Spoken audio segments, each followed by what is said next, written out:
Kung bakit ka pinautang? Pinautang ka kasi they trust you. Tinuring kang kapatid, best friend, kamag-anak. Kaya pinautang ka. Yung pinautang sa'yo, hard-earned money nila yan eh. Pinaghirapan yan. Hindi yan pinulot. Pero nung nangailangan ka, binigay sa'yo, pinautang sa'yo kasi they trust you.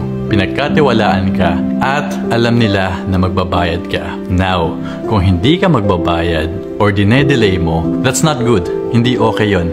Paano yung pinautang sa'yo? Pambili sana ng gamot ng anak, or pambili ng pagkain, or pang-deposit ng bahay nila, or pambili ng kotse. Pinahiram sa'yo dahil mas kailangan mo at that time. Tapos hindi ka magbabayad. Naiintindihan ko, minsan talaga, kailangan mo ng konting tulong. Kailangan mo mangutang. I grew up na yung parents ko, meron din mga utang. Pambayad ng tuition fee, groceries, bills, at madami pang iba. And we are very grateful dun sa mga nagpautang sa amin. Kasi sila yung tumulong sa amin makaahon, makabuelo ulit. So very thankful for them. Kung mangungutang ka, na which I understand, minsan kailangan natin, I need you to understand na yung pinapahiram sa yung pera, pinaghirapan nila to. Hindi to pinulot.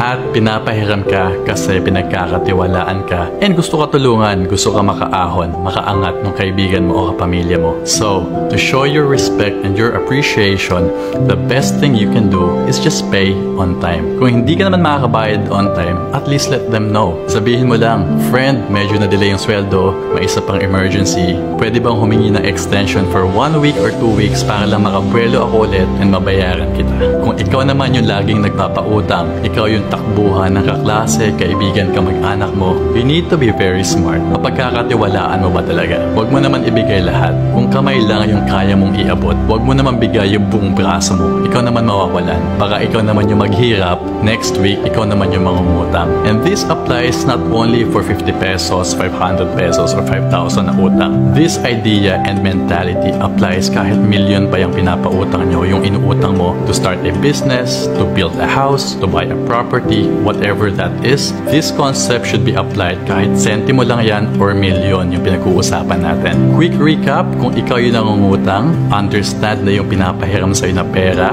hard-earned money nila to, hindi to pinupulot, at pinagkakatiwalaan ka, so you should honor it. Pay on time, or at least let them know kung hindi mo mababayaran on time or if you need an extension. Kung ikaw naman yung madalas magpautang, understand na ipahiram mo lang yung kaya mong ibigay. Pambili mo ng bahay, pambili ng kotse, pang tuition ng anak mo.